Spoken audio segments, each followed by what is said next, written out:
সফলতার চাবিকাঠি আসলে কি? 90% মানুষ এখানে ভুল করে। তুমি কি সত্যি সফল হতে চাও, নাকি শুধু সফল হবার কথা ভাবতে ভালো লাগে? কঠিন শোনাতে পারে, কিন্তু সফলতার সবচেয়ে বড় শত্রু হলো প্রতিভার অভাব না, শত্রু হলো অজুহাত। আজ কথা বলবো সফলতার আসল চাবিকাঠি নিয়ে, যা শুনে হয়তো তোমার ভালো লাগবে না, কিন্তু তোমার কাজে লাগবে। সফলতা ভাগ্য না, অভ্যাস। মানুষ ভাবে সফলতা আসে ভাগ্য থেকে, কিন্তু বাস্তবতা হলো সফলতা আসে অভ্যাস থেকে। প্রতিদিন তুমি যা করো সেটাই তোমার ভবিষ্যৎ তৈরি করছে। একদিন জিমে গেলে শরীর বদলায় না, একদিন পড়লে জীবন বদলায় না, একদিন ভিডিও বানালে চ্যানেল বড় হয় না, কিন্তু টানা 30 দিন করলে তুমি তার ফল দেখা শুরু করবে। সফলতার চাবিকাঠি একটাই, কনসিস্টেন্সি। মন যা চায় জীবন তা দেয় না, মন চায় আরাম। জীবন দেয় ফল তাদেরকে যারা অস্বস্তি মেনে নেয়।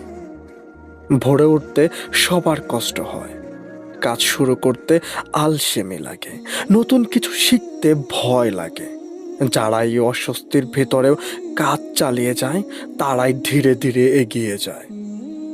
সফল মানুষ আর সাধারণ মানুষের পার্থক্য ট্যালেন্ট না, পার্থক্য হলো ডিসিপ্লিনে। ছোট কাজ বড় ফল।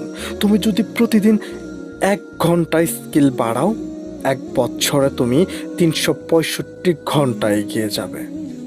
বেশিরভাগ মানুষই বড় স্বপ্ন দেখে, কিন্তু ছোট কাজকে গুরুত্ব দেয় না।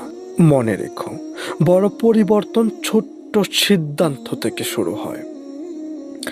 আজ যদি 20 মিনিট সময় তুমি নষ্ট না করে সেই সময়টাকে তুমি শেখার পেছনে দাও, 1 বছর পর তুমি অন্য জায়গায় থাকবে। সফলতার চাবিকাঠি কোনো গোপন ফর্মুলা না, কেউ তোমার হাতে এটি তুলে দেবে না। সফলতার চাবিটা তোমার হাতেই আছে। প্রশ্ন হলো, তুমি কি প্রতিদিন দরজায় চাবি ঘোরাতে রাজি, নাকি শুধু দরজার সামনে দাঁড়িয়ে স্বপ্ন দেখবে? আজ একটা সিদ্ধান্ত নাও, ছোট্ট একটা সিদ্ধান্ত। একটা কাজ ঠিক করো এবং টানা 30 দিন সেই কাজটাকে করো। এর মধ্যে তুমি একটু থামবে না। তোমার ভবিষ্যৎ আজকের কাজের উপর দাঁড়িয়ে আছে। তুমি যদি আমার এই প্রত্যেকটা প্রসেসকে ফলো করে এগিয়ে যেতে পারো, তাহলে তোমার সফলতাকে কেউ আটকে রাখতে পারবে না। আমরা তোমাকে সফলতার চূড়ান্তে পৌঁছে দেব। তার জন্য বহুদূর চ্যানেলটাকে সাবস্ক্রাইব এবং ফলো করে আমাদের সাথে থাকো, এবং শেয়ার করো তোমার সেই বন্ধুটাকে, যাকে নিয়ে তুমি সফলতার রাস্তায় একসাথে হাঁটতে চাও। তো কথা হবে নতুন কোনো ভিডিওতে। Thanks for watching.